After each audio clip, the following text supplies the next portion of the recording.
Welcome, everyone, and thank you for joining us for the East Mediterranean Business Culture Alliance's annual OXI Day commemoration. This one entitled Greece's Defiance that changed the course of World War II.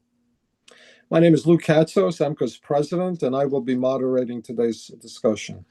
Our distinguished panel includes author, writer, Clemson University lecturer Alexander Billinis, entrepreneur and community leader Peter Stavranidis, PhD, and author, poet Nicholas Alexiou, professor of sociology and director of the Hellenic American Project at Queens College, and all board members of EMBCA. OXI Day is a national Hellenic holiday marking one of the most defining moments in modern Greek history, a moment where an entire people in unison shouted, "OXI, no." In the early hours of that morning, the Hellenic Prime Minister Ioannis Metaxas was awoken at his home to receive the Italian Ambassador Emanuele Grazzi. The ambassador presented an ultimatum from fascist Italy, then an Axis power, demanding that foreign troops be granted free passage through neutral Greece, effectively surrendering the nation's sovereignty. Metaxas' response was in the diplomatic language of the time, which was French. It was brief and resolute. Alors, la guerre. Then it is war. The next morning, Greek newspapers bore a single word in bold headlines, "OXI, no." That single syllable became a rallying cry for national dignity and resistance. What followed was extraordinary. The Hellenic army, vastly outnumbered and facing the mechanized forces of Mussolini's Italy, held the mountain passes of Epirus and northern Greece, and then counterattacked, pushing back the Italians deep into southern Albania. The campaign, known as the Greco-Italian War, lasted from October 28, 1940, until April 23, 1941, and is officially divided into three phases. The first one was the Italian offensive and its defeat from October 28th to November the 13th. The second was the Hellenic counteroffensive from November 14th to January 6th, including the liberation of Korchi and the capture of Klisura Pass. And then finally, the stabilization of the front from January to April until the German invasion began. The invasion of Greece became the first Axis setback of the entire Second World War. The Hellenes resisted for 219 days, longer than any other European nation under Axis assault. Greece's defiance forced Hitler to divert his forces southward to aid Mussolini, delaying Operation Barbarossa, the German invasion of the Soviet Union. That delay, many historians agree, contributed to the Nazi failure in the Russian winter and altered the entire course of the war. Let's go a little into some background. By 1939 to 1940, tension between Italy and Greece had reached a breaking point. Following the Italian annexation of Albania in April of 1939, Greece accelerated construction of the Metaxas line and strengthened defenses along its northern borders. Italian propaganda vilified Greece as a, quote, British puppet, and a series of provocations, including air attacks on Greek vessels and the sinking of the light cruiser Eli on August the 15th, 1940, during the dormition of the Theotokos, made war inevitable. When Italy finally invaded Albania on October 28th, its 140,000 troops expected a swift victory. Indeed, they met fierce resistance in unforgiving mountainous terrain. Poorly supplied, ill-equipped, but inspired by faith, camaraderie, and the love of homeland and nationhood, the Hellenic soldiers fought with a tenacity that astonished the world. In those bitter winter months, Orthodox and Jewish Hellenes together, facing deprivations, cold, and the constant threat of death. Among the many who fell, was Colonel Mordecai Frizis, a distinguished Jewish officer of the Hellenic army, who died in battle on December the 5th, 1940, leading his men across the Italian Giulia division. His courage became a symbol of shared national sacrifice. It's important to note, besides Orthodox Hellenes, 12,000 Hellenic Jews served during the Greco-Italian War, with more than 500 killed and thousands wounded. Their heroism reflected the unity of all the Hellenic people in the face of tyranny, a unity later tested during the brutal occupation, where over 80% of Greek Jewry perished in the Holocaust. Though ultimately defeated by the combined German, Italian, and Bulgarian invasion in April 1941, the Hellenes' defiance reshaped the moral landscape of the war. As Churchill declared, hence, we will not say that Greeks fight like heroes, but that heroes fight like Greeks. Greece stand uplifted, occupied Europe, and proved that courage could halt even the most powerful aggressors. What are some of the legacies of OXI? Beyond the battlefield, OXI Day transformed the world, and especially America, and especially how America viewed Hellenes. The bravery of Greece's soldiers and civilians helped redefine Greek identity abroad.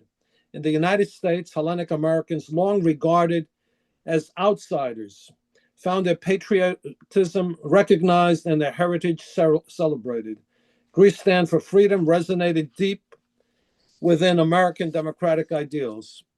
OXI Day, therefore, is not just a remembrance of war, but a celebration of Hellenic spirit of resistance and dignity, a reminder that the word OXI, or no, could be among humanity's most powerful affirmations of freedom. Even in the darkest hours, the Hellenic people showed that the spirit of liberty is unconquerable. This is the enduring message of October 28th, 1940, one that continues to inspire the free world. Zitoi Alas, long live the Hellenes. I'd like now to start with our presenters. Our first presenter will be Alexander Billinis. He is a lecturer at Clemson University's Honors College and Political Science Department. His thesis concerns and studies in Clemson's Department of History have included the study of the Hellenic merchant marine and Hellenic national identity, as well as the role of Hellenic cotton merchants in the middle 19th century cotton trade, particularly in New Orleans and other southern ports, but also in Europe and the Mediterranean, primarily in Egypt. Alexander has lived and worked in the United States, the UK, Greece, and Serbia, and proficient in a half dozen languages. His work experience includes commercial real estate, freelance legal and journalistic work, and over a decade as an international banker in the United States and Europe. He is a licensed attorney and a prolific writer, journalist on Hellenic Balkan topics and issues, lectures widely on the legacy of Byzantium, and he's also a director of EMBCA. He is the author of two well-known books, The Eagle Has Two Faces, Journeys into Byzantine Europe, and Hidden Mosaics, an Egyptian Tale. Welcome, Alexander, and thank you for being with us today. Thank you as well, Lou. It's always a pleasure to be here, and I'm pleased to be on a distinguished panel with fellow EMBCA directors. It's always great to have people outside the EMBCA family, but now we're talking amongst the EMBCA family. My discussion is going to focus on the OXI at sea and the Greek merchant mariners who said OXI before OXI Day. If my colleague can pull up my presentation, we'll do a walkthrough. What you see in front of you is a ship called the Halcyon, which will be important a bit later in my presentation. The message I want to get out, which is that the Greek merchant mariners said OXI from 1939, and also as a proud honorary graduate of the oldest merchant marine academy in the world. I was brought on as an honorary member of their alumni association. Anytime I have any lecture, I always include the shield of the alumni association, and I want to do a shout out to my colleagues in Greece who have honored me with this, and also as a reminder that many of these merchant mariners who met a watery grave were also graduates of the Hydra Nautical Academy. So if we can flip to the next slide, let's create some background here. Okay, so at the time that the war broke out, the Greek merchant marine was the world's 9th largest. And it had already begun to be a key component of both the Greek economy, obviously, but also of global supply chains. Like the merchants before them, and like the earlier manifestations of the Greek merchant marine centered on my home island of Hydra, Spetses, and Psara, they were family-owned businesses where you had a more collective operations, and they were based on merchant savvy and on some of the best nautical skill in the world. That continued as the ship owners from Chios, from Syros, from Andros, and Kefalonia followed in this tradition. So you had very skilled operators. Typically, they were family-owned businesses, and often they would have kin or fellow islanders that would man their fleets. So one ship could contain quite literally a good portion of the menfolk of a village. Greek shipping in its current form is a late Ottoman era phenomenon. It was really the opportunity for Greeks to realize agency outside of the Ottoman Empire. Without the Greek merchant fleet, you would not have had an independent Greece because, like in the American Revolution, the Greeks transformed their freighters into warships. And the other thing that's interesting about the Greek merchant fleet is that it integrates skills and capital from both the homeland and the diaspora. You see here painting of the Hydriot ship Aris, which was an example of the types of ships that both carried the grain from the Black Sea all over Europe, but also, when country called, was fitted with cannon and took the battle to the Ottomans. Next slide, please. So let's start the war in September 3rd, 1939, when, after the invasion of Poland, the British and the French declared war. That same day, the U-boat struck. So you had the first loss of life from a U-boat before the sun set on September 3rd. And though Greece was neutral, because her ships were tied to both the British Empire and to global commerce, they continued to be targets, active targets, from September 1939. And by the end of the year, there were 5 ships were lost. By the time Greece officially entered the war with the heroic OXI, dozens of Greek ships had been lost, and over 100 sailors had lost their lives. These were the first casualties of OXI. And to that number, and Lou referred to this earlier, we need to add the martyred sailors of the warship Eli, who died before the war was actually started via cowardly submarine attack. Next slide, please. Okay. So Greece says no. And here is a characteristic picture of Greek soldiers fighting in the mountains. And there's, nobody can deny the victor's laurels to the Greek soldiers. The one thing I will say is that the Italians were completely outmatched by Greeks who had been used to fighting in the mountains for centuries. They were outmatched, even though the Greeks were outgunned. And as a veteran of the Greek military, I'm certainly proud of what the Greek army did on the Albanian front and elsewhere. I do think, though, that we need to shift a little bit of our emphasis. We need to add emphasis, not take, I should say, we need to add emphasis on the role of the Greeks at sea in the whole OXI discussion. Okay? So what happened as the war continued? The Greek merchant marine continued to take losses, both in the Atlantic, and once open warfare with Italy began in the Mediterranean, Greek ships at the time tended to be older and slower and would often be cut off and destroyed by U-boat wolf packs. This actually is a personal story for me that I'll come to in a couple slides. And also, when Germany invaded Greece, the full force of a German blitzkrieg with air attacks also claimed dozens of ships. And we need to remember that World War II was a global war, and Greek ships also fell victims to Japanese attacks in the Pacific and Indian Oceans. So the Greek OXI was truly global. Next slide.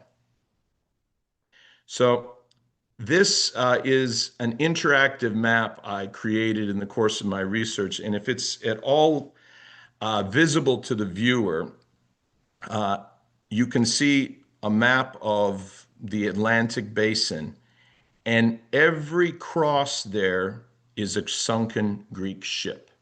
And you'll see a large concentration, obviously, in the North Atlantic, as there was a bridge of supplies to keep Britain in the war.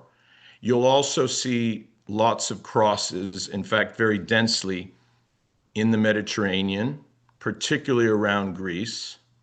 And then you'll have spots all over the globe. So this shows you truly that Greece was fighting a global war and a global OXI. And without supplies, there is no war. Next slide. Okay, so what do the numbers tell us? Well, at least 2,000 Greek sailors died. Now, according to US statistics of the US Merchant Marine, the death rate for merchant mariners was only surpassed by the US Marines in World War II. And keep in mind, these are the Marines that hit Tarawa and had to deal with suicidal attacks by the Japanese. That's how difficult this was. I also, about an hour ago, I was doing some figures, and I read that about 15,000 Greek soldiers died from October 28th to the end of hostilities in about May, after the Germans took over Crete. For the total of Greeks mobilized, this is about 3.5% to 4% of total personnel were killed. If we do some round figuring of about 10 to 12,000 soldiers, 2,000 soldiers can be up to 20% casualties. This shows you just how deadly this war was and how the casualties as a percentage of mariners, a percentage of personnel was far higher. Let's look at the ships. In 1939, there were 404 Greek ships over 2,000 tons, and in 1945, there were 159 left.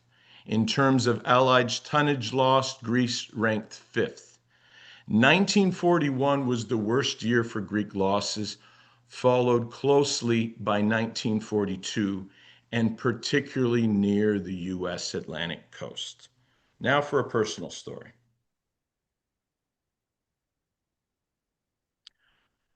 The man you see here is my grandfather, Alexandros Billinis. Next to him is a picture of the last letter sent home on the 9th of May, 1940. That's the last that my father, his 3 siblings, and my grandmother had heard from my grandfather. And this is the ship that he was on. Next slide. So my interactive map, if you click on every cross, it'll give you information on the ship. On the 6th of February, 1942, a ship that had become a straggler from a wolf pack was attacked by a U-boat which surfaced and shelled it. There were 3 casualties. Among them was my grandfather, and he died at sea. So this is very much a personal story. And as I referred earlier, in some cases where the number of casualties was greater, you could have a whole village in mourning. That's just how deadly this was. That was the price of OXI for the Greek merchant mariner. So now that we're all somber and sad, let's go to the next slide, because let's talk about the value of what they did, and then let's also end on a more positive note.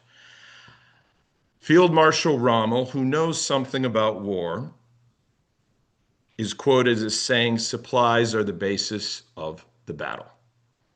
And without shipping, there would be no victory in World War II. I mean, just go back to the map, all right?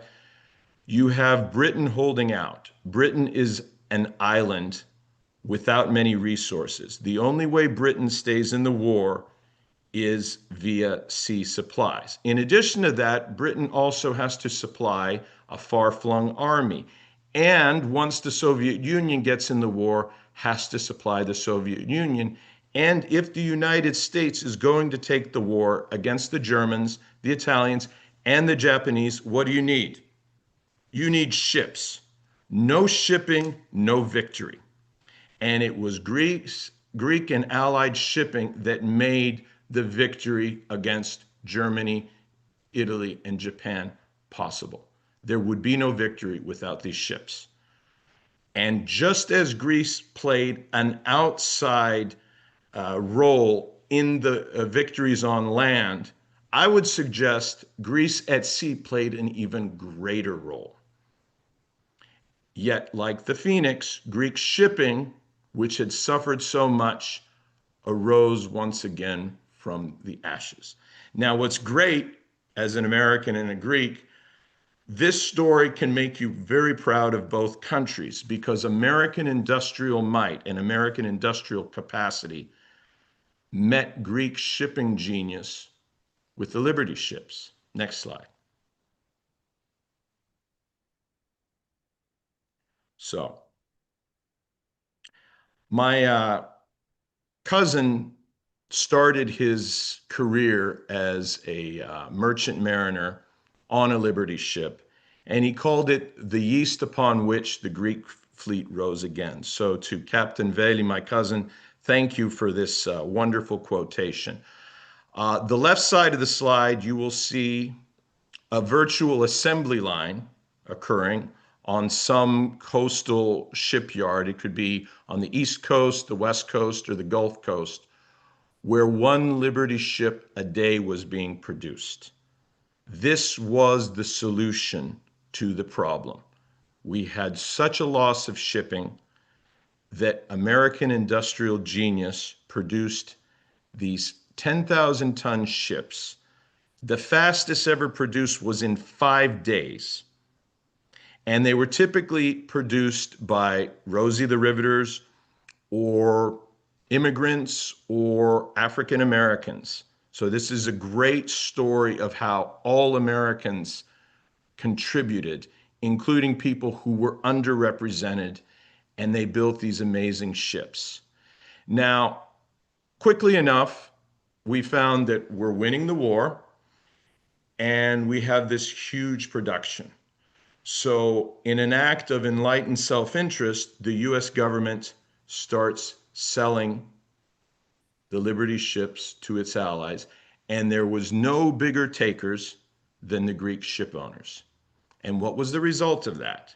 Well, the result was that by 1970, the largest merchant fleet in the world was the Greek-owned, and in spite of competition, we retain that honor. Next slide, please.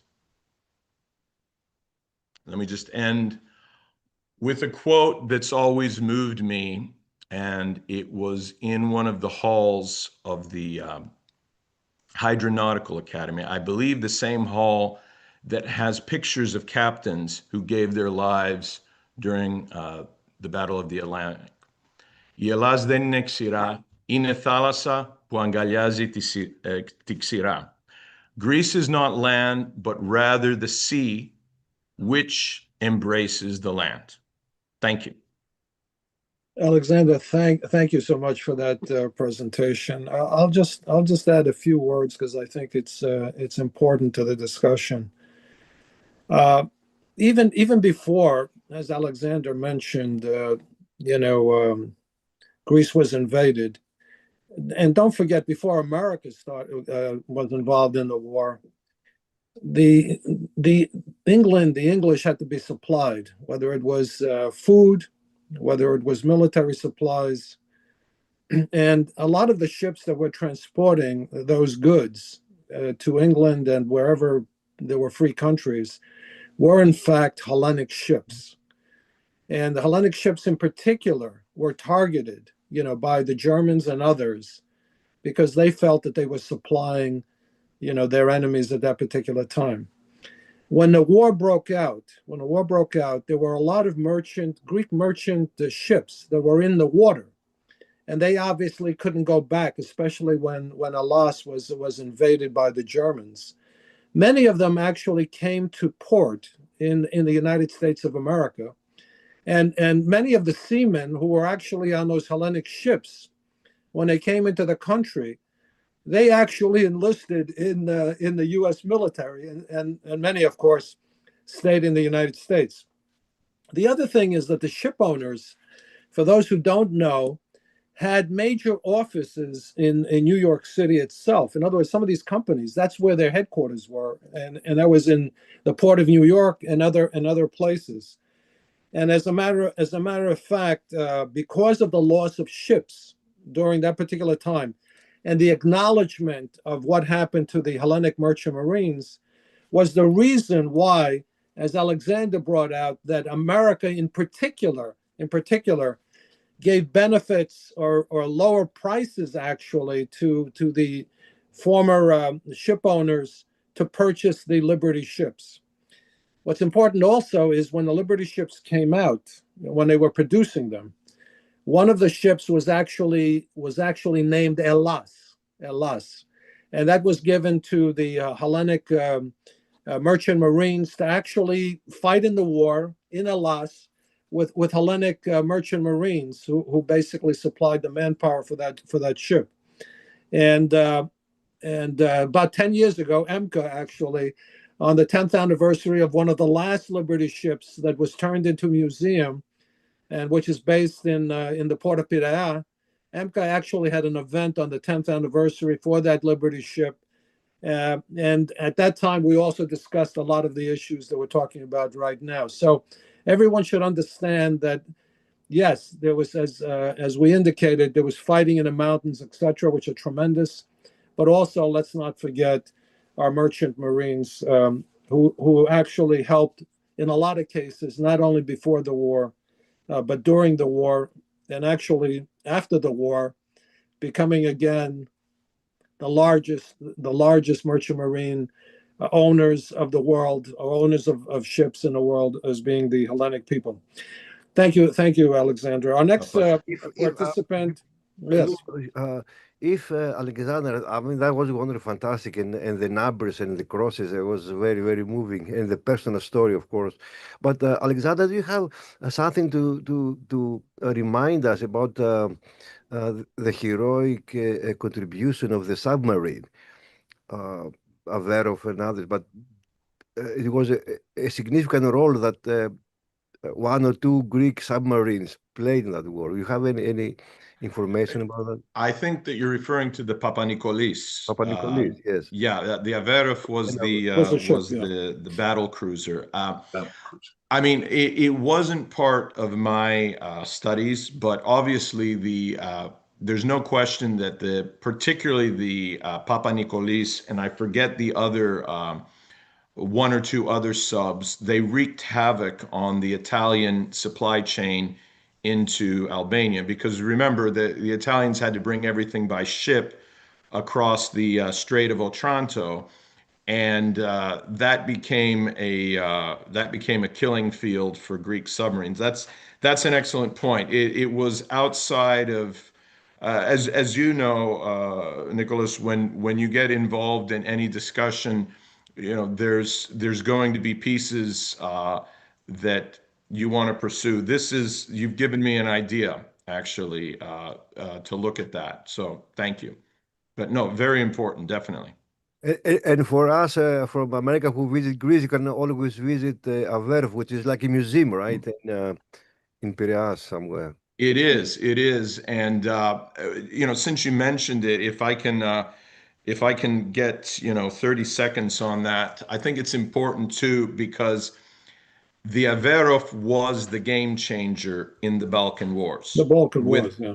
Without the Averov, there's a possibility that the Turks could have brought further troops into Asia, from Asia into Europe, and could have upset the balance of power. And no less an authority, and not necessarily pro-Greek, than the Bulgarian general Slavov said that the Bulgarian victories at Kirkilise and Lule-Burgas would not have happened if the Greek navy had not, first of all, decisively defeated the Turkish navy and prevented the Turks from supplying via Thessaloniki and Kavala the battlefields of Macedonia and Thrace.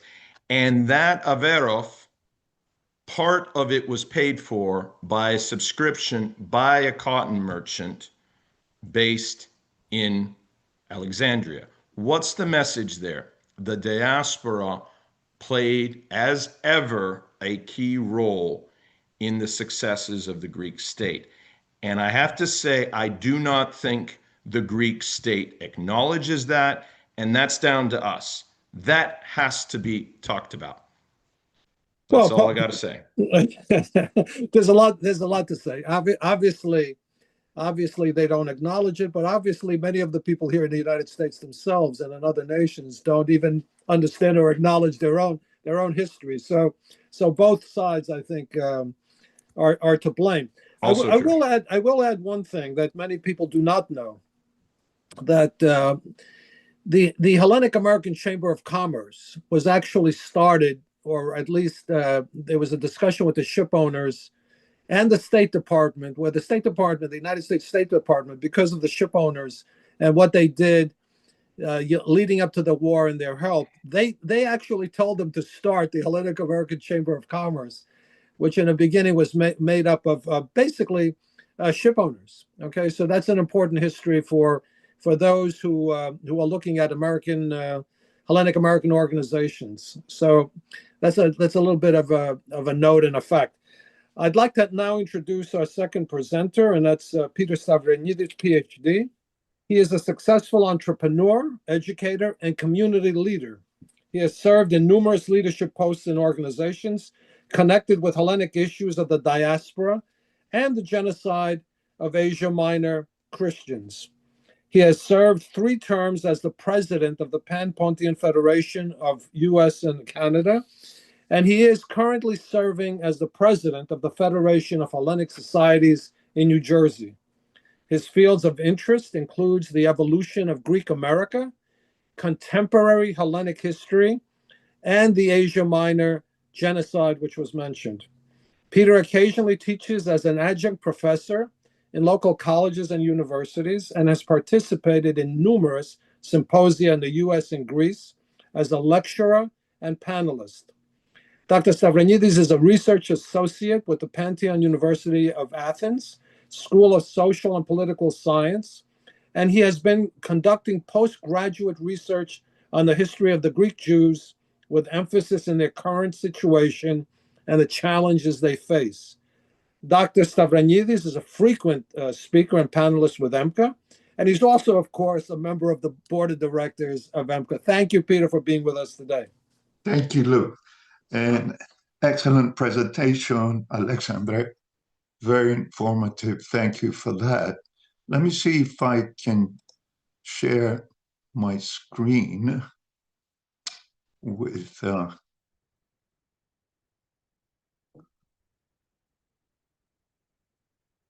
you see? Can you see the PowerPoint? Not yet, Peter. Not yet, Peter. Okay.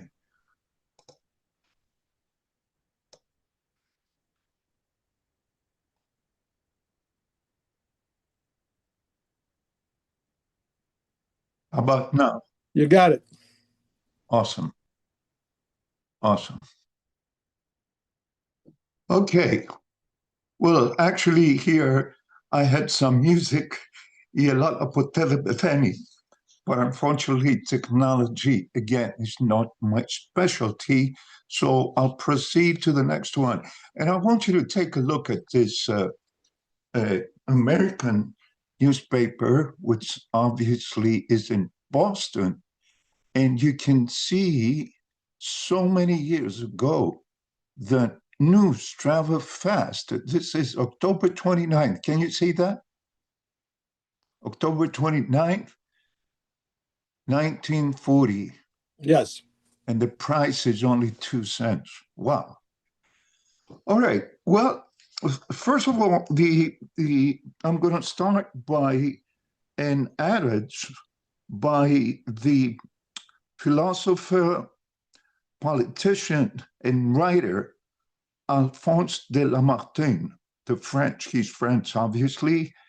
And the adage goes as follows: history teaches everything, even the future.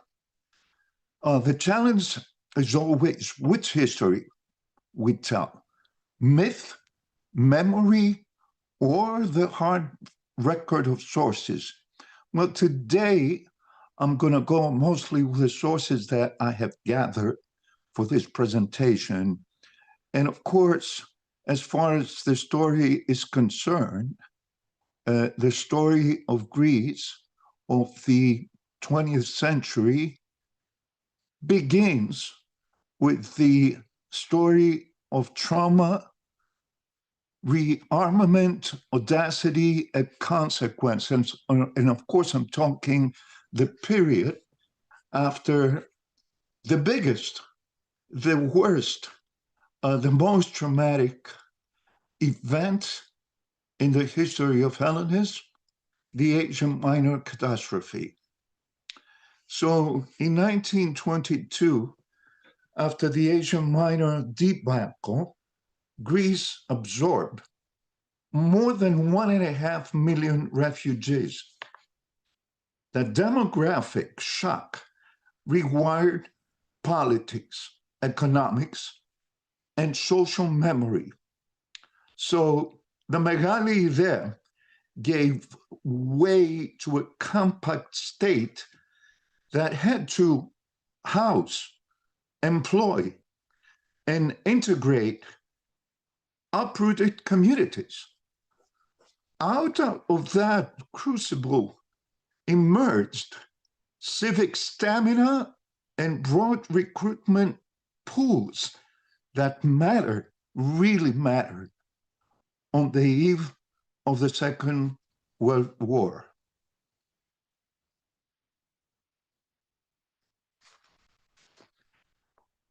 By 1936, Ioannis Metaxas had established the authoritarian 4th of August regime. We may judge its domestic repression harshly. Yet, as a military fact, his government invested in fortifications, the so-called Metaxas line, doctrine, and selective modernization within thin budgets. Crucially, Greek planning matched means to terrain, like mountain infantry, pack animals, and officers who knew the ridge lines.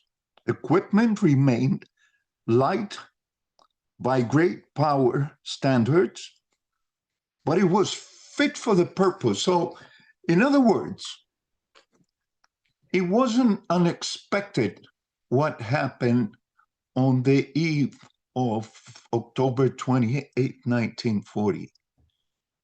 Greece was preparing for it.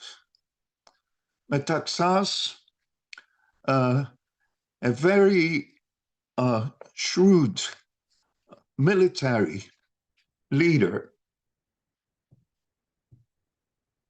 has been described by many as a fascist, a nationalist, a dictator, a patriot, a leader, and a hero.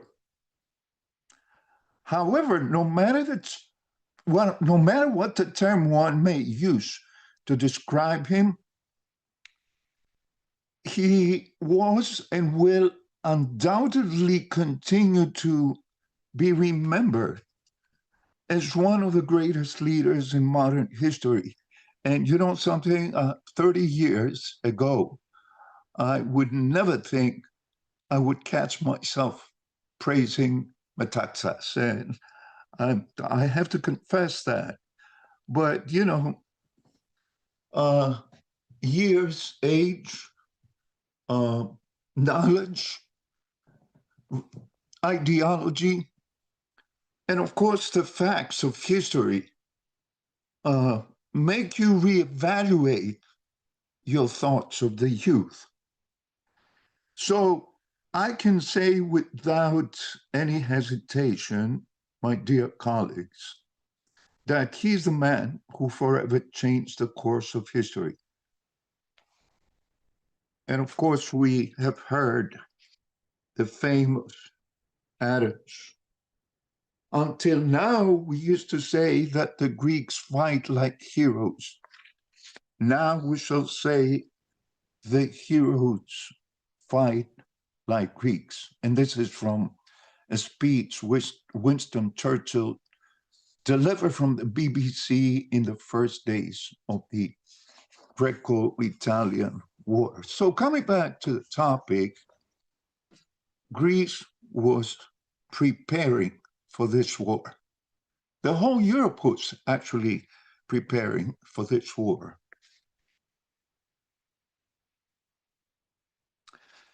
Now, Italy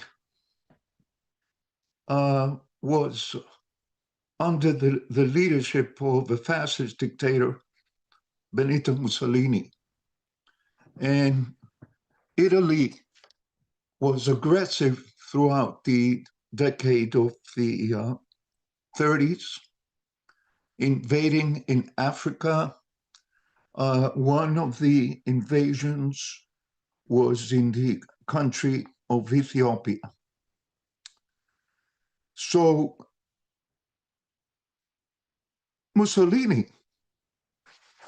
and let's not forget that the Dodecanese was under occupation by the Italian army, but also Mussolini was looking forward to expand that invasion with other Aegean islands like Samos and Ikaria. And of course, some of the Ionian islands, especially Corfu. So with the invasion of Albania in 1939,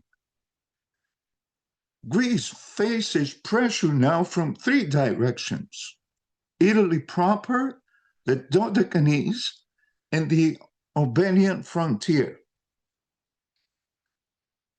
But the other half of the ledger is capability.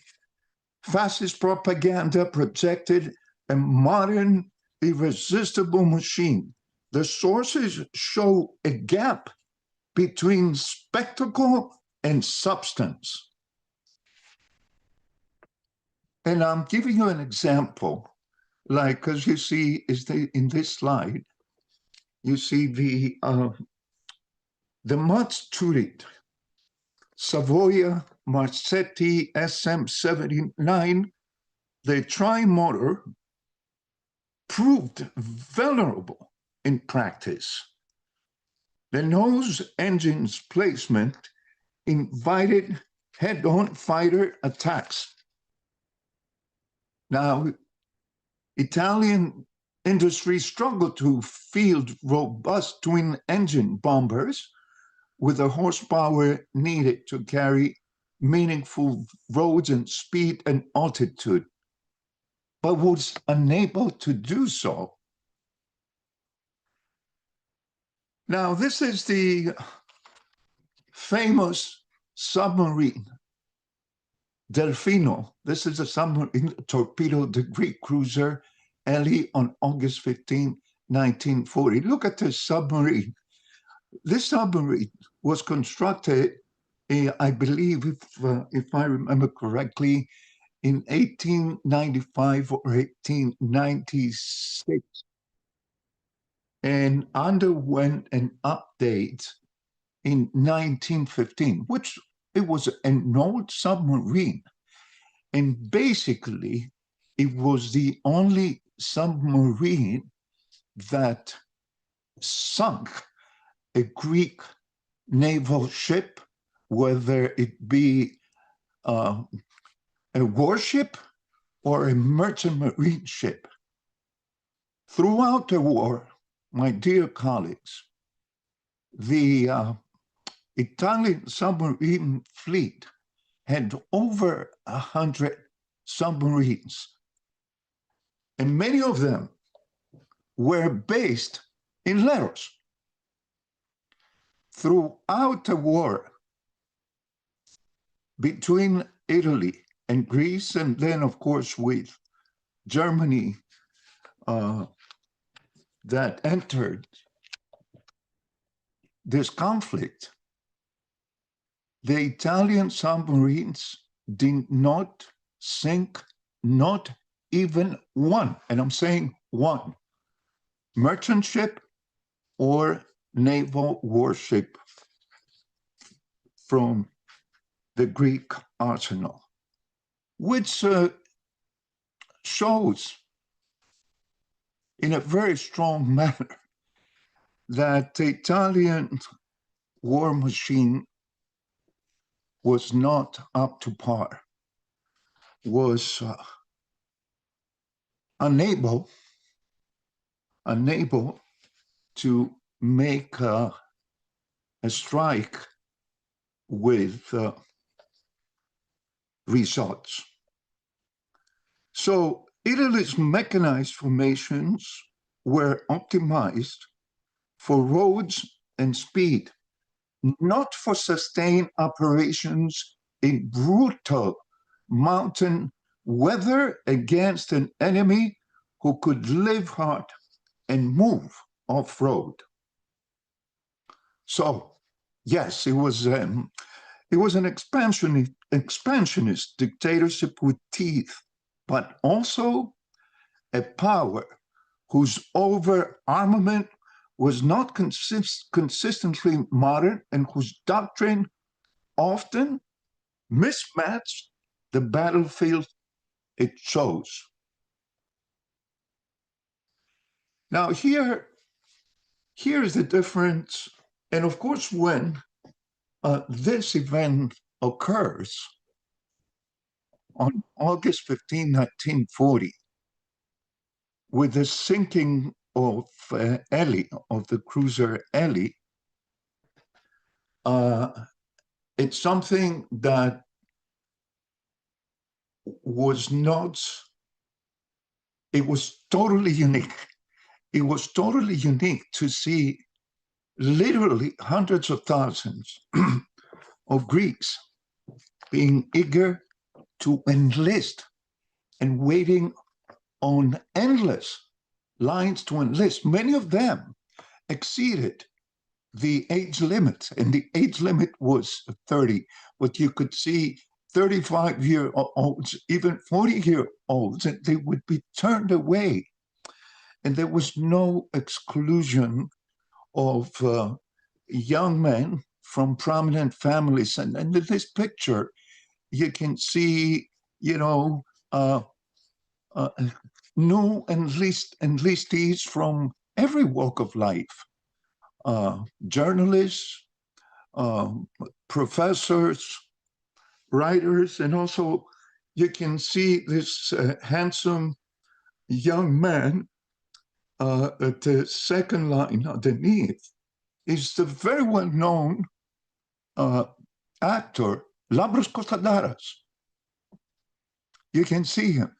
So that proves that there was no exception.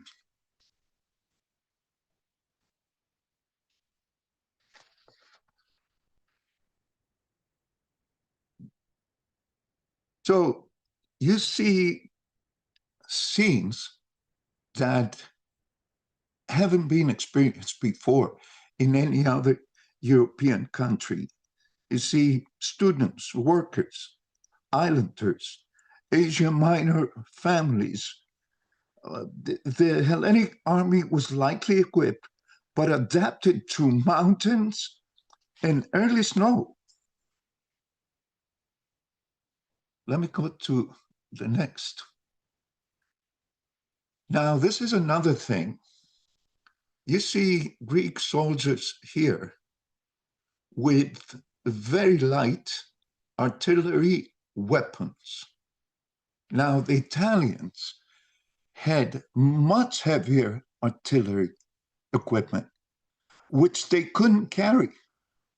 But these, which were the 65 millimeter Canon de Montan, 1906 model, this mountain gun was specifically designed to be disassembled and carried by mules, making it ideal for the rugged, mountainous terrain of the Albanian border where the fighting occurred. That made a difference. And here are the Greek soldiers with their heroic mules during the Greek-Italian War.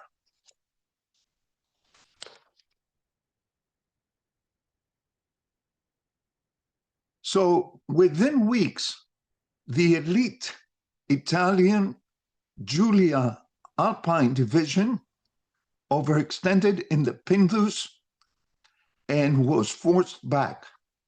Greek counteroffensives crossed into Albania.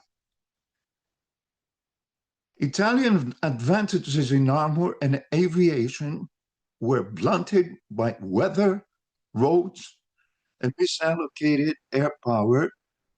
Bombs fell on cities more often than interdiction points.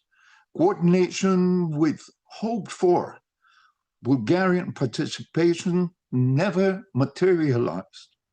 Mussolini's prestige project met a compact, motivated army that could move and supply where tanks bogged and trucks slid.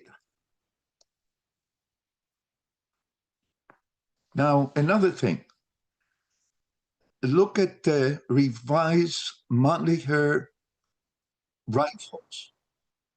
The Italian army also had revised Mannlicher rifles, but the Greeks revised those rifles and made them longer.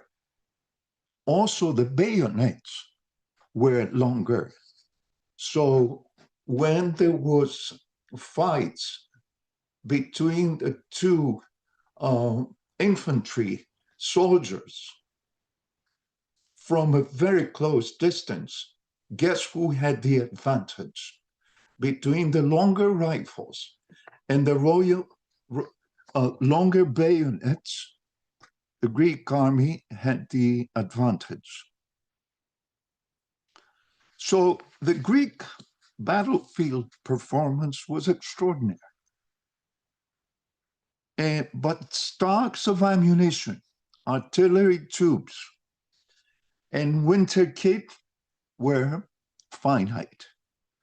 By early 1941, while Italy regrouped for a spring offensive, Greece was stretched thin and increasingly dependent on British Commonwealth support, just as the larger storm gathered in the north. Now, another thing, over here, you see Greek soldiers with a mortar. Well, the Greek army initially had no mortars, zero, as opposed to the Italian army, which had hundreds of mortars. You know, and one thing, as I'm studying to prepare for this, I realize that the Italian army, having the experience of World War I, where the Italian army was conducting an offensive war in the trenches. On the contrary, the Greek army was conducting an offensive war. So this mortar here that you see, it's a capture mortar. Whatever mortars the Greeks had, they were captured because from the beginning of the war, they had zero mortars, nothing. So what happens at this point?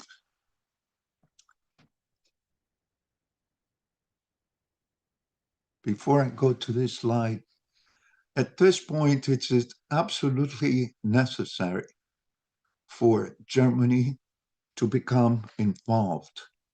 So on April 6, 1941, the Wehrmacht attacks via Bulgaria, and through collapsing Yugoslavia,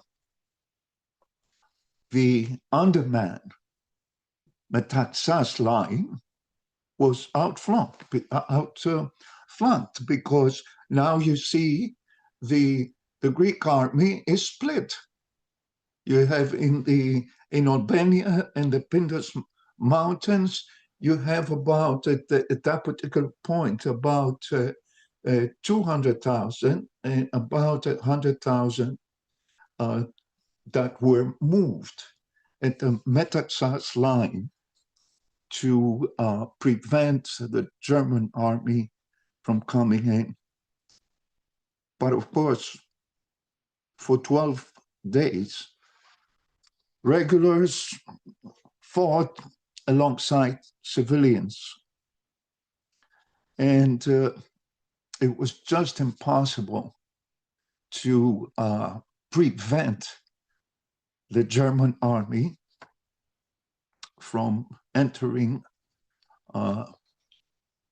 Greece, and thousands of paratroopers were sent to Crete, and that's where you see civilians side by side with soldiers, with hunting rifles, knives, farm tools, until the island fell on June 1st. But the cost of this invasion shocked Berlin. The paratrooper losses were so severe that Hitler curtailed large-scale airborne operations thereafter. Actually, I would say the Battle of Crete deserves a panel discussion of its own to demonstrate the importance of this campaign for Hitler and the extraordinary resistance of the Cretan people. It really does, and I hope sometime in the future, Lou, we can do that. It's so amazing. But how long did it take for the German army to prevail? From April 6th to June 1st, 56 days to overrun mainland Greece and subdue Crete. A brutal compression that contains a paradox. Local tactical and moral victories nested inside an overwhelming strategic defeat. Now, of course,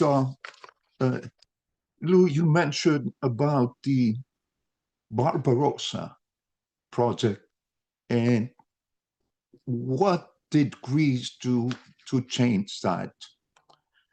Operation Barbarossa opened on June 22nd, 1941. Did the Balkan campaign delay it? Now, historians disagree. And as I said in the beginning, I'm going to go mostly with the sources. Now, weather and logistics have already pushed an early June start unrealistic. But what we can say clearly is this: the Greek and Yugoslav campaigns diverted formations, consumed equipment, and imposed attrition.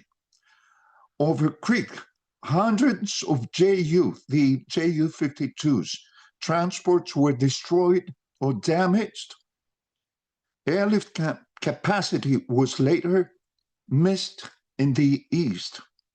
Greece did not decide the fate before Moscow, but it definitely thinned the German edge on opening day and bolstered Allied morale and propaganda across Europe.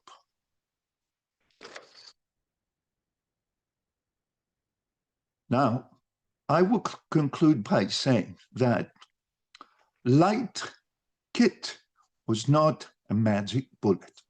It was an adaptation. In Greece, mules, mountain, infantry, and lean logistics matched steep terrain and winter roads, turning lightness into speed, surprise, and stamina. But the real engine was, my dear friends, spirit. Morale surged after the Ellie was torpedoed. I would say, allow me to say, a mini Pearl Harbor that hardened resolve, and Greece became the rare Allied Army 1940, where volunteers rushed en masse to enlist. With overaged men, as I said, were turned away. And when the Wehrmacht arrived with the integrated air power and heavy guns, that advantage met its ceilings. Daylight moves grew perilous, artillery too light, and reserves too thin to mass. The lesson is fit, not fashion. Inspired, terrain matched light forces can win time at battles, but not by themselves defeat mechanization and air supremacy. And yet, through snow and mud, the Greeks marched to the front with a broad, defiant smile. And you can see these smiling soldiers, my dear friends, Greek army marching, which was unheard of. There was no other. I mean, the French, when they went to report to the army, were not smiling, or the Germans, or any of the European soldiers that went to fight the Axis powers. But you can clearly see it with the Greek soldiers, and that's how I'm going to conclude my presentation. Thank you. Thank you, Peter, for that. I think we would be remiss in not indicating another group of people who made this a success, and that was the women of Hellas. Okay, they were there with the men, by the way. They were there helping transport the equipment. They were there with the donkeys. They were there throughout. They were there knitting the sweaters. Peter mentioned that they didn't have appropriate winter clothes. They were knitting the socks. And as a matter of fact, I had mentioned to Agnes Zotis, who's also one of our directors, about the event we were having, and she said to me, one thing that my grandmother always talked about is how she was knitting socks for OXI Day and the troops that were in the north. So I think that has to be mentioned. The other thing that should be mentioned is that initially Metaxas, who was in fact educated in the military schools of Germany, in fact, he thought, before Italy, before all the rest of that, he thought that in fact any invasion would come through the north, and that had to do obviously with the creation of what was known as the Metaxas line. So that has to be indicated. The other thing is that we didn't mention there was a huge propaganda in Italy itself by Mussolini on a constant basis, talking about how they were going to expand and basically try to replicate the Roman Empire and to include actually Greece within that expanded empire that he was trying to establish. What's also important to note in terms of the British, there were very few planes, okay, that the Greek military had at the time. Obviously, the Italians had many more planes. One of my relatives actually was shot down in one of the battles and died actually in OXI Day, besides some uncles being wounded and all the rest of that. But one thing that's kind of annoying is the fact that the British did not come at all to help. They came very little to help. They knew what was taking place in the mountains of Albania. They did not, in fact, want to commit any troops there because they thought the Hellenic military would basically lose. Okay, and they didn't do anything. They brought their ships into Crete and prepared for the battle of Crete. I think that's important to mention in what took place. If I may say something. Yeah, Peter. Yeah, sure, Peter. Of course. Yeah, regarding to what you said, and I've done a lot of reading on this topic now. Metaxas had a lot of experience. He really had a lot of wisdom about war. And he didn't want the British to become too involved, especially when he reached a point. And of course, history now, there's more research. We're learning more things. There's access to sources that we didn't have before. Metaxas, towards the end, when the war was being won against the Italians, he knew that if the British sent more army, the Germans would be involved. So what happens to Metaxas? If we remember correctly, Metaxas dies under mysterious circumstances. Okay? So at this point, there was that infamous meeting in the Grand Bretagne with the King George, I believe at the time it was King George, right? And the successor of Metaxas, Korizis, who actually was a technocrat. He was not a politician. And after that meeting, he commits suicide. Commits suicide with 2 bullets. So that makes you think, what happened? Somebody shot himself. He didn't feel it was enough, and he shoot himself again. So that alone, it can demonstrate that the Brits were totally in control of the whole situation. And that's what changes the morale. The Greek army, the morale, everything is not what was when they were fighting against the Italians. It changes, the whole thing changes, the whole scene. They become a puppet of the British policies. And I'll stop here. No, I think the discussion of the British is probably another panel discussion, because they weren't exactly nice at the end of the war, quite frankly. And to a certain degree, they helped perpetuate or start the civil war in Greece itself. So I don't want to get into there right now because that's a different discussion. But I will say that in fact they were not there. They could have sent some planes, etc. It was obvious that the Germans would be involved at some point. And I'm not going to give an inch to the British, quite frankly, in this particular case, but it's a further discussion. With that, I will introduce our next panelist. Professor Nicholas Alexiou was born in Volos, Greece, where he studied economics.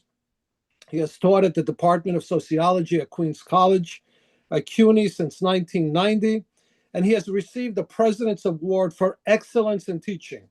His fields of interest are social and political sociology, ethnic studies, and research. He has established the first archive library museum for the Greeks of New York, and he is the director of research of the Hellenic American Project, HOP, at Queen's College. Also a contemporary poet, he is the author of 6 books of poetry, and many of his poems have been published in Hellenic and American journals and anthologies. He is a member of the Greek Authors Association in Greece and the president of the Greek American Writers Guild Association in New York, and he is also a director of EMBCA. Welcome, Nick, and thank you for being with us today.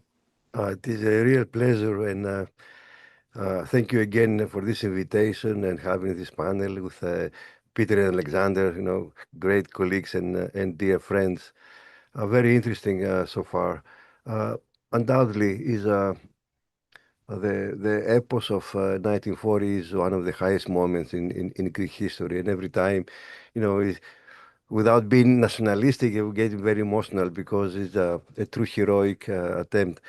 All the rest that you mentioned, all of you, the role of the British, the role of this, the role of the Allies is very controversial. I remember last year when we had another event, we discussed parts of it. How is it possible that the British help in the liberation, and then a few months later we had the Kymriana, as you said, the beginning of the Civil War, etc. All this is a complicated time again for Greece, but focusing on the photo that Peter showed with authors, Theotokos was there, or other people, journalists, professors, etc. We see, as you said, that people from all walks of life participated, and I want to bring into our attention the role of the poets and the lecturers, of course, but how the poets contribute to that. If Konstantinos can share the screen to show that I start with Elitis and Egonopoulos. Elitis who participated there. Of course, all those things that we understand, the role of the resistance groups, and the poets who transform art into moral and national resistance, fusing beauty and defiance. In the next slide, we'll see that how poetry became a weapon of truth, a weapon for memory and inspiration. And through symbolic and surreal expressions, poets preserve national identity. And this is very important for the time. Of course, Peter reminded me before the line by Palamas, να μεθύσουμε με το αθάνατο κρασί του 21, how the poets, in order to give an elevation to the Greek spirit, the smiles that you mentioned, all this, how the words, how poetry can be really, really transformative and inspirational, because they address the personal and the collective, grief, heroism, loss, and hope, of course. Elitis, Egonopoulos, Seferis, Ritsos, Anagnostakis wrote away from propaganda, but on the other hand, through their writings, they gave us a visionary humanistic poetry. In the next slide, we see that Odysseus. I would like to to refresh our memory, and that the two great poets that wrote about and actually Lytis participated. He was enlisted in the war. Seferis was a diplomat, and he played a different role to this campaign of 1940s. They won for Greece Nobel Prizes. So the two Nobel Prizes we have for Greece in literature, they are both in poetry, and they are from poets who lived the war. They participated in the war in their own ways. And probably the trauma of the war or the heroism of the war that make people realize what really matters both in life and in poetry. Odysseus Elitis, he served in the Albanian front. He almost died at one point from pneumonia, and he finds the courage, his inner self and inner voice to stay alive and continue his dream. So along with Safaris, they we have this habit in Greece to categorize poets in generations. I don't agree fully with that, but it is a way to have an idea about the period they publish. So both Safaris and Elitis, they belong to the famous generation of the 30s, and they developed breaking the tradition from previous ways of writing, expressing poetry to Greek surrealism. They combine ancient Greek, Byzantine, and modern imaginary. Of course, the 79 Nobel Prize for Literature came to Elitis, and 1963 was Seferis, the first prize. We'll see later in the next slide. Because he was a second lieutenant in the war, Elitis, and at some point in his life, he wrote about this experience. So he wrote it about a young officer who killed in the war. And you see the structure that blends elegy, myth, and spiritual, meanings. It describes the landscape of Albania, the cold, the serious, because they suffer a lot from nuances of everyday life in the mountains, and how from the darkness we move to light, from death to resurrection. In one of his in one part of the poem, it says his body don't silently shipwreck, in his hands open space of solitude, and the bells rang in the sky, the Easter of God. Peter mentioned that song, which is a very important song, Τα παιδιά της Ελλάδος, and one of the lines there is να κοιτάξουμε πάντα μπροστά, να κοιτάξουμε τώρα μπροστά, so to look forward. So although Greece suffered immense atrocities, primarily by the Germans and the Italians and the Greek collaborators, people who collaborated with the Germans, they had hope, and we have to keep that in mind about the Greek spirit. In the next slide,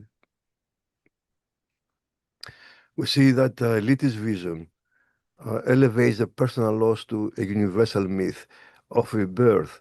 And because of what both of you, Peter and Alexander, mentioned, the global impact that the Greek resistance had, the same happened in the poetry. The Greek poets of the time, they moved from the personal and they make it a more universal aspect. Something that happened again with the War of Independence of 1821. It wasn't only a Greek case, it was a universal theme and spirituality. So war is depicted through purity and sacrifice, and the nuances of violence. Greek poets of that time, they managed to blend imagery from ancient Hellas, the traditional Byzantine Christianity, reflecting a continuity of Greece. It is very unique, I think, that both are Nobel Prize poets. In their acceptance speech, they mention the continuity, the broken chain of the Greek language from antiquity to modernity. And in their poetry, Greek poets, they reflect this continuity of the Greek spirit. Uh, the transformation of grief into transcendence and the eternal resurrection of beauty and virtue. So the Greek spirit is even in the midst of ruins. There is hope. There is a way to see beauty, to see virtue. And those are the universal values, I think, of Greece. In the next one, I mentioned Nikos Egonopoulos, a very interesting case, who was also um, a painter, a very famous painter. So he's a leading Greek surrealist poet, and he served during the war, and he produced this long poem, Bolivar, and he mentioned Bolivar, a Greek poem. Although Bolivar is a hero of South America, he uses this persona in order to show again the universality of Greek ideals and the Greek resistance. And I make a mention to this poem because this poem became a manifesto for the youth and partisans during occupation. The youth needed to look forward, to find, to break away from the past, from dictatorships, exiles, marginalizations, from the old war. And this poem became a real spiritual vehicle to give them the courage to continue forward. And it is a new way of writing, since the surrealist movement was very strong in Europe at that time, and later here in America. So the poem blends surrealism, myth, and revolutionary fervor. As you will see in the next one, the poem Bolivar, a Greek poem, dedicated to Simon Bolivar, of course, liberator of South America, and extends Bolivar's struggle to occupy Greece, merges Greek and Latin American images into one choreography of liberation.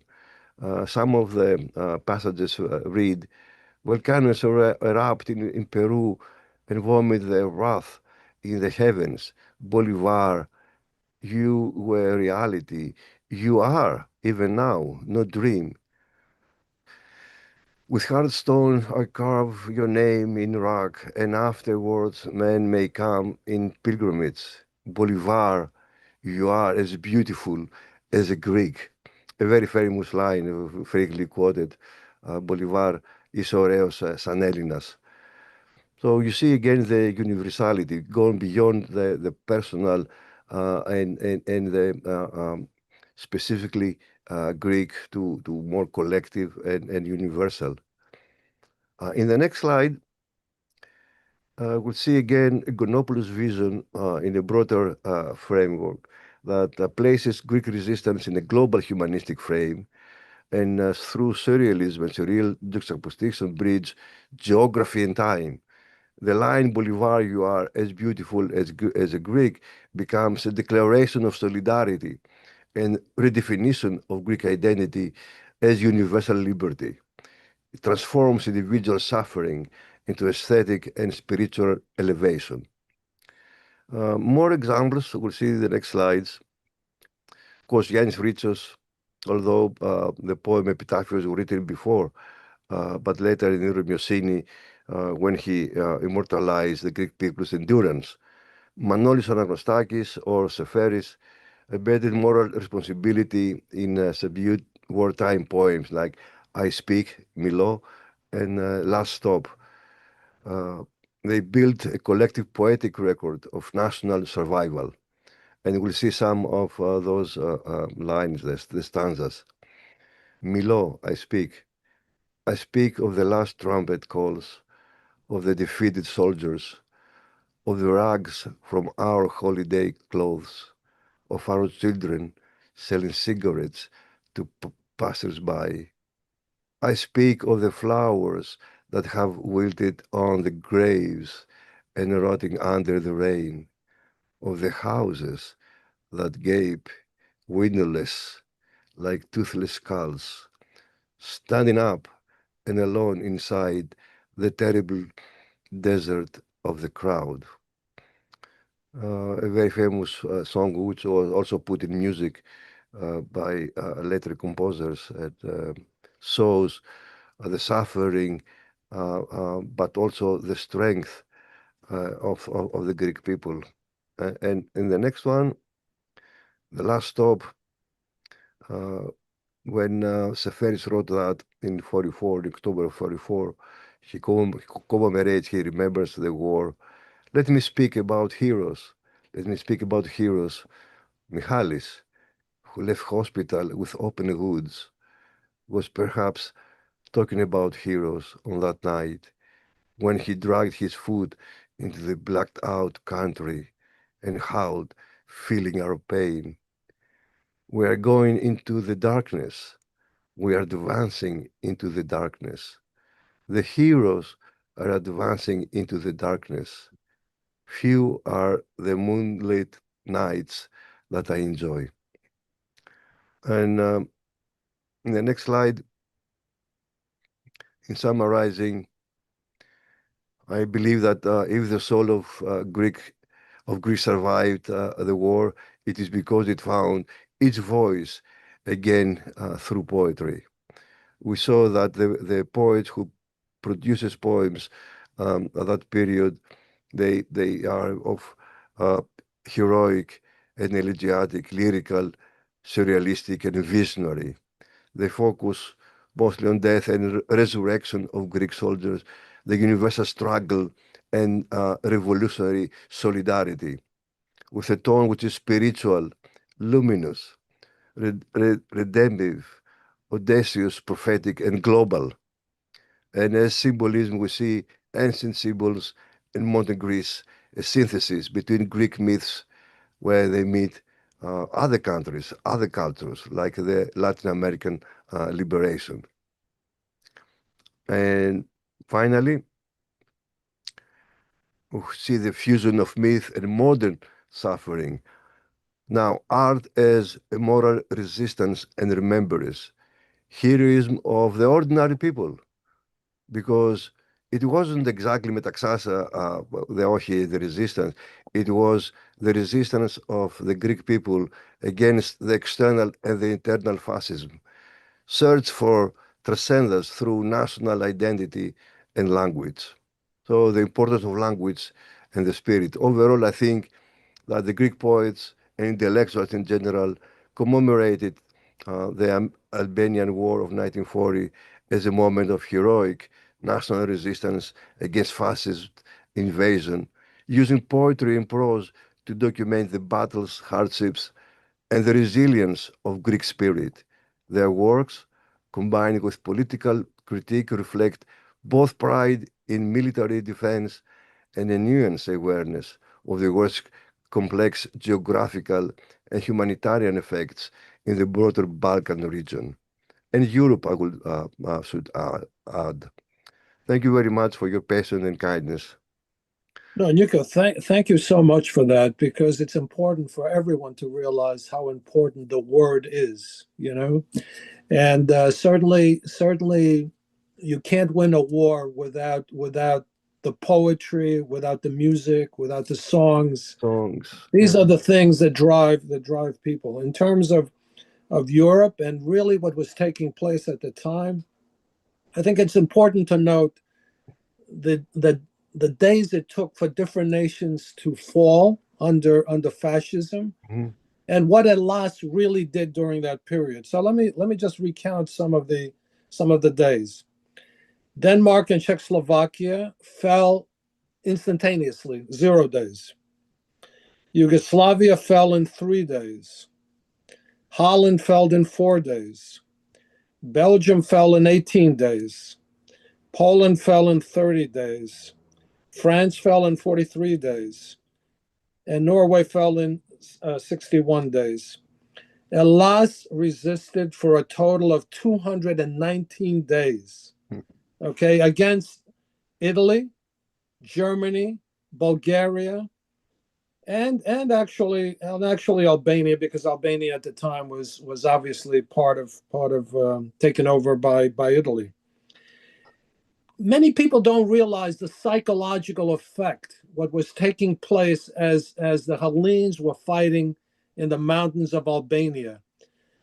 Peter, you had an article in the newspapers that was the next day, but every day of those battles in Albania, American newspapers had constant reportage, let's say, with regards to what was taking place. And there were cartoons that showed the Hellenes fighting, constantly in the newspapers. This elevated not only psychologically the people of Europe who had fallen under the fascism powers, but also in the United States. Hellenes, for the first time, were recognized, I hate to say this, as Americans, because before that, they were marginalized as a people. It was OXI Day that created situations like when I went to school. When people looked at me and they said, okay, where are you from?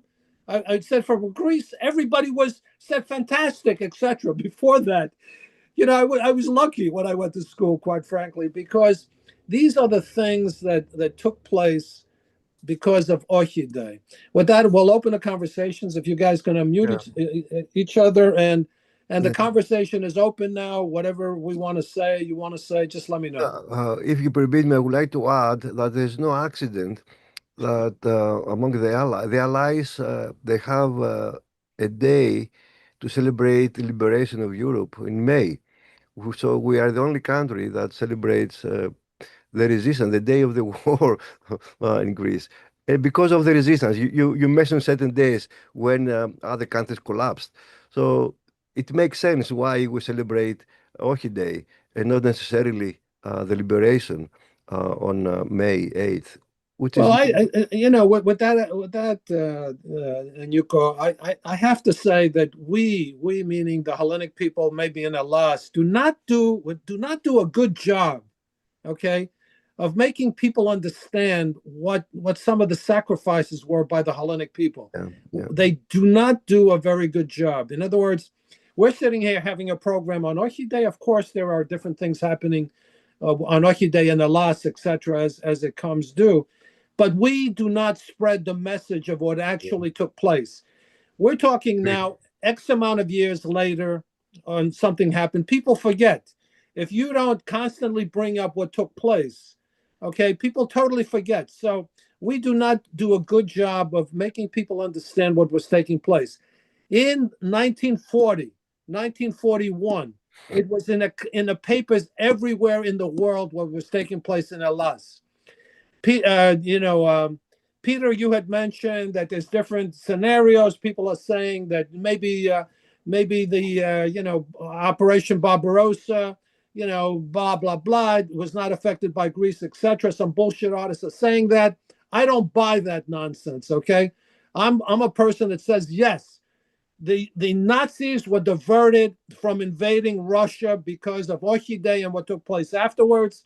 They were forced to come into Hellas to bail out Mussolini. And yes, we affected World War II. Anyway, with that, I'll keep quiet.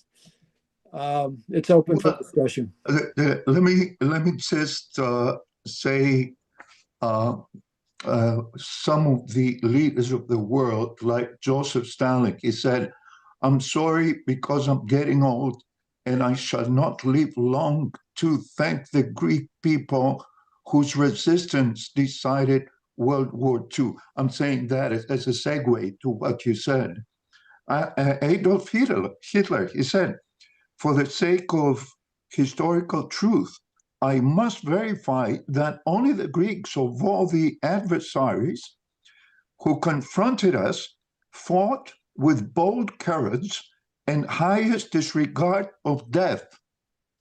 Benito Mussolini, "The war with Greece proved that nothing is firm in the military And that surprises always await us. And I can go on and on with different, but of course that just confirms what you said. But again, what as a historical history researcher, I have to take what some historians say and what some historians do not. You know, history is not mathematics. It's not physics.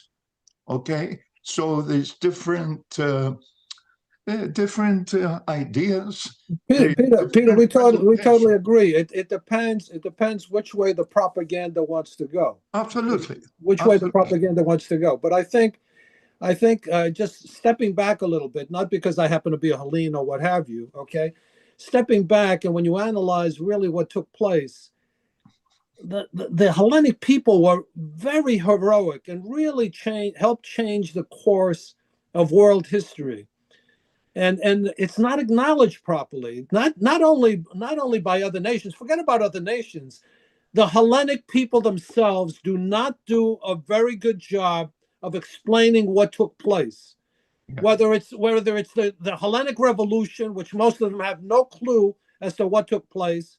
They always talk about certain heroes, etc., not understanding the international implications of the Hellenic Revolution. It's the same thing, in my opinion, with OXI. They do a very bad job. Can I say something about Greek Jews? You mentioned. You mentioned. Oh, by the way, December 2nd, I'm going to be in Athens, and I'm going to present a study that I've done. It's like a so-called postdoctorate. So if any of you happen to be in Athens, I would like to invite you at the building of Kostis Palamas, which is belongs to the ECPA, the University of Athens. You're invited to attend, and there will be a meal after that. So having said that, I just want to say, you mentioned about Colonel Mordechai Frizis, yeah. who is from Chalkida, and you know I wrote an article in National Herald in the English section, which I think will appear on Tuesday. When is the 20th? It's Tuesday. So he holds a special place in Greece's pantheon of heroes, although he was very traditional when it came to his Jewish faith. He did not hesitate to encourage his men on the front line, crying out, "May God and the Theotokos protect you." Now, I don't know if you know, but Frizis had fought in the Asia Minor campaign. I do know. And he was captured by the Turkish army.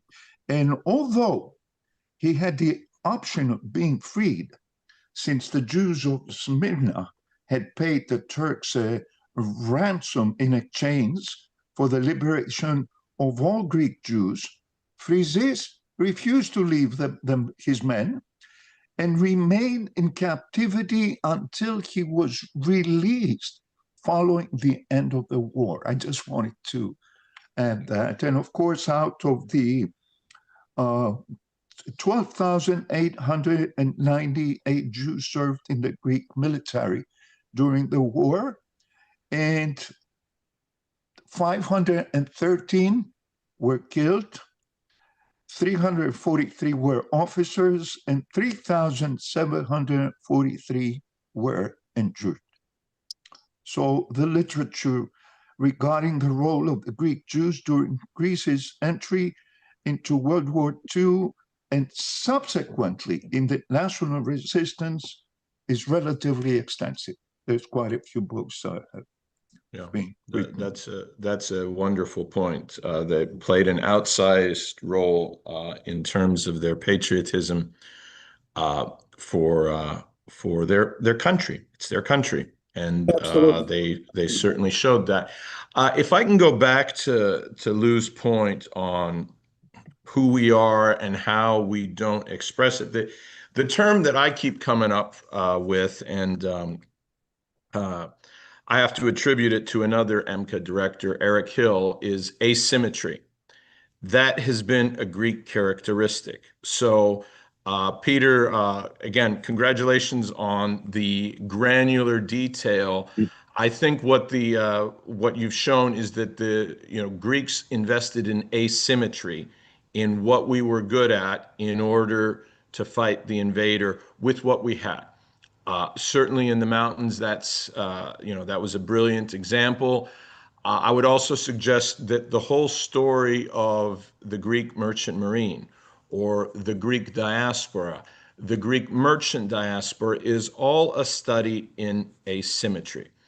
And while it really is on us for not knowing enough of our history, in an era where so many things are distilled and brought down to simplicity, which is very dangerous, I still think that there's an opportunity if we focus on the asymmetry, because we were never large in numbers, whether it's 300 at Thermopylae, whether it was Greek fire that saved Europe at the walls of Constantinople, which we never talk about, whether it was the fire ships of my island, Hydra. These are all examples of asymmetry. The size of the Greek American community and the degree to which we punch above our weight. Now, I would suggest that we ought to do better on that, but nonetheless, we do punch above our weight. All of those things are asymmetry. So if you ask me what made Orchidea happen, it's asymmetry. That's kind of what I want to leave you with. I want to now that you've unmuted yourself, Nico. I think the poetry did it too. The language did it too. The unification by language and all the rest of that had a big deal. And also just the history and the poetry and the literature of Hellas contributed to those people who are in the mountains of the country. Before I finish, I want to add one thing, and this we have to do in the future because we haven't done it. Everyone knows we do like a yearly Orchidea thing. We have not talked about the woman involved in Orchidea, and it's a disgrace. And we have to change that. And next time we do Orchidea, we have to go into depth about the woman who actually contributed to that win in Albania. Nico. And before we go, I think we touched it at some point with EMBCA. What happened with the money they owe us? Because the atrocities that the Germans did in Greece, it was atrocities that happened nowhere else. We have Vistobo, have Kalavrita, have so many executions.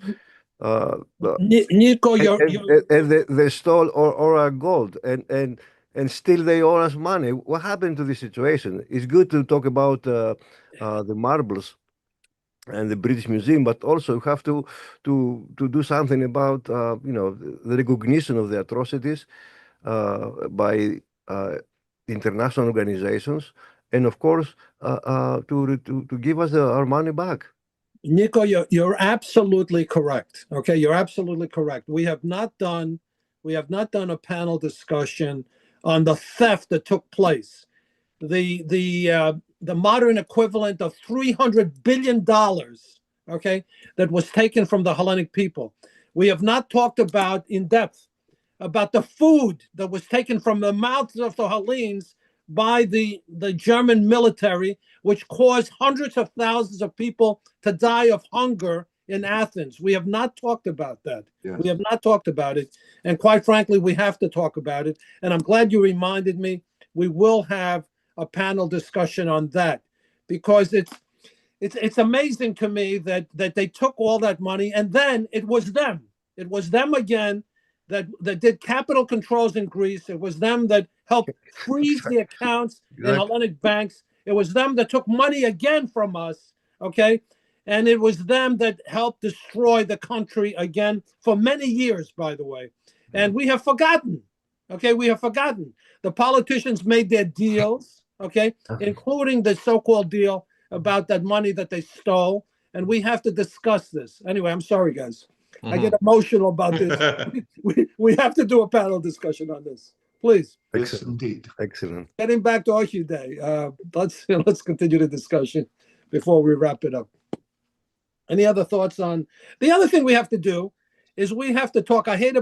This is a topic nobody wants to discuss. We have to discuss the Civil War. Yes. Yeah. Yes. Nobody discusses that. Nobody wants to discuss it. We have to discuss the Civil War. Let's do it. Let's do it. Well, on that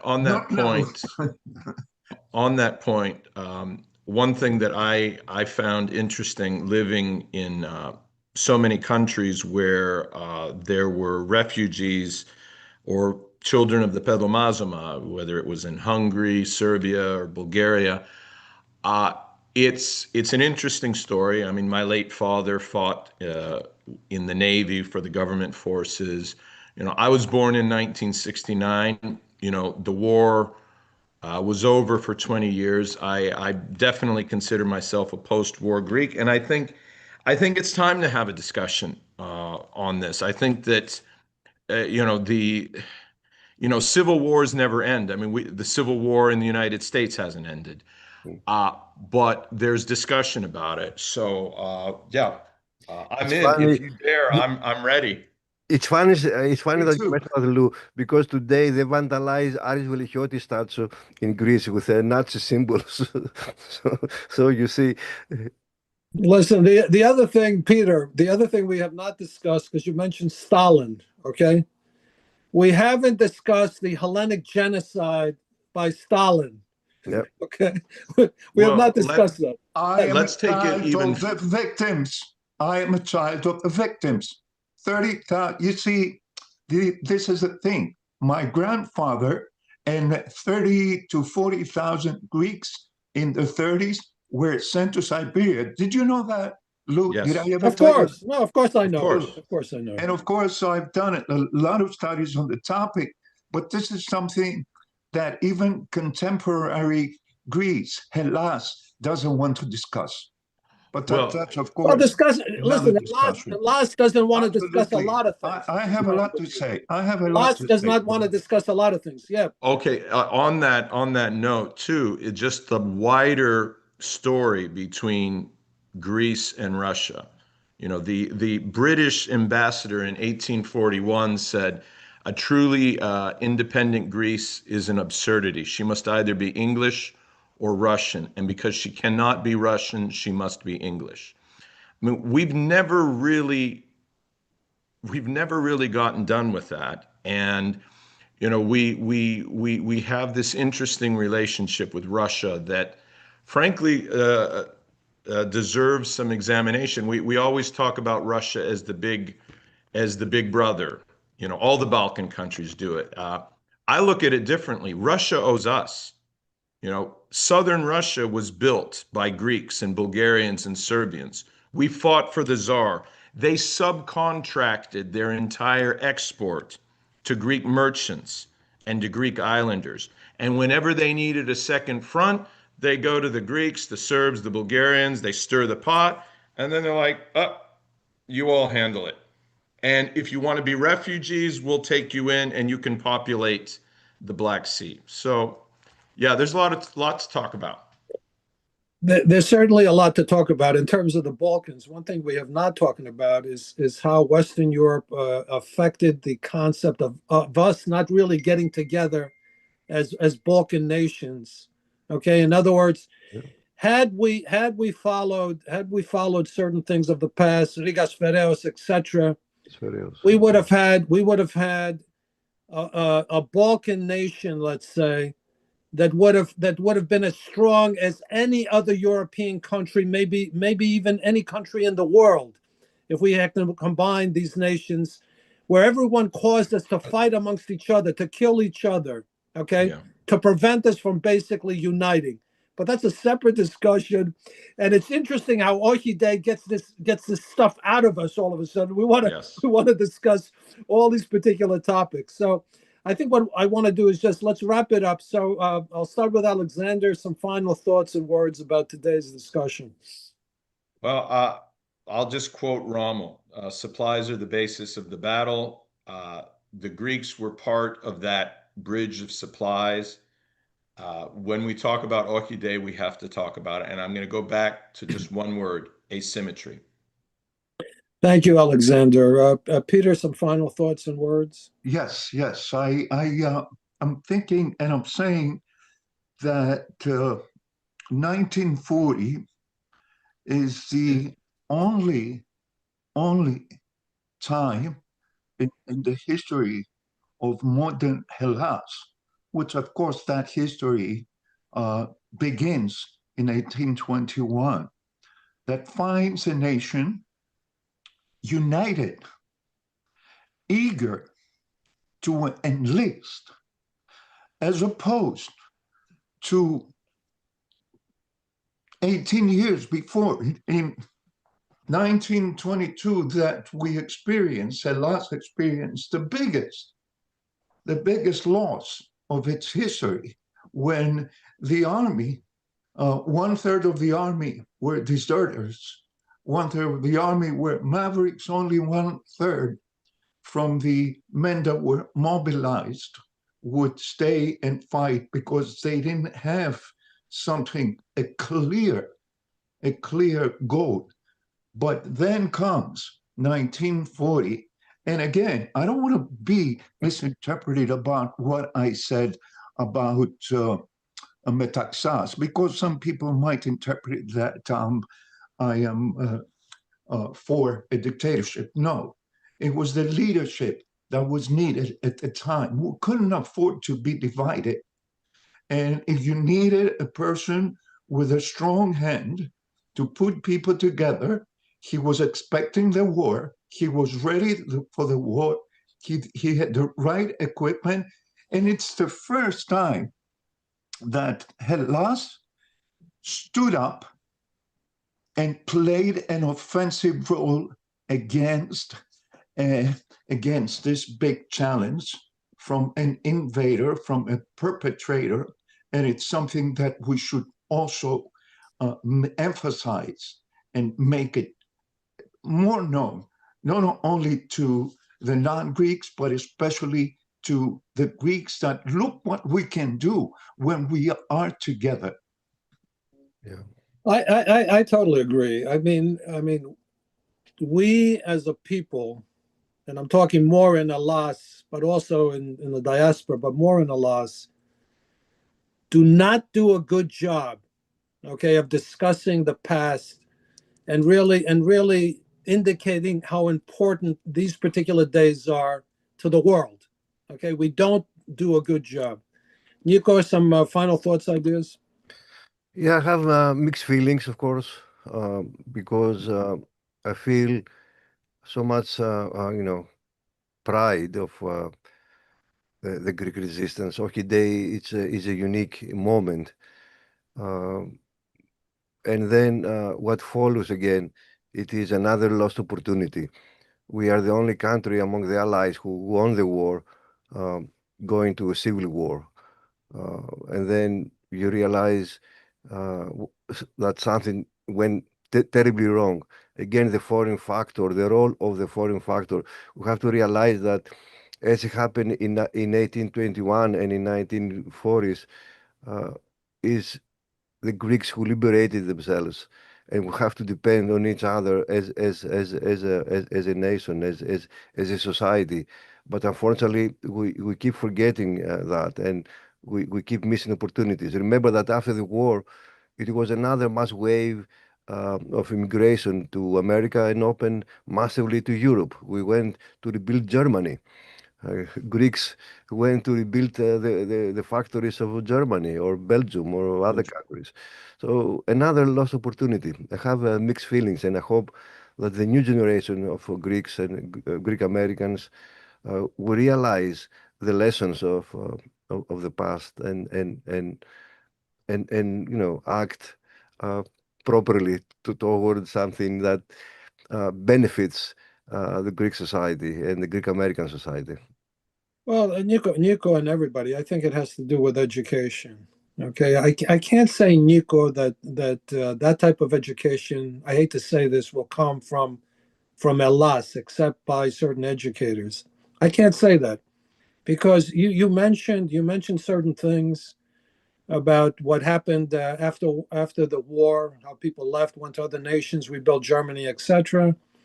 But how about recently, Nico? How about recently when we had the so-called friends, Germany and France, who would have collapsed financially, because they made loans, okay? And we bailed them out. The Greek people got screwed, and we bailed them out, okay? Hellas went into a deep dive, okay, economically. And by the way, who were among the first nations? Which was the first nation to bring in all the doctors from Hellas? Okay, where did they go? Nico? Okay, these are things that we're not talking about. These are things that Hellas is not talking about. I hate to say this. This is things that the politicians absolutely are not talking about. Okay, because there's something wrong. And to be quite frank, Peter, you mentioned a dictator, okay? You mentioned Metaxas, okay? But where is the Metaxas now? Forget about dictators. Where is the Metaxas now who thought about the Hellenic people, okay? Where are the politicians who thought about the Hellenic people and with regards to what's taking place? There's a lot of things we have to talk about. And I'm so glad that you guys are directors of EMBCA, because we do have open discussions here. We do talk about things that other people do not talk about.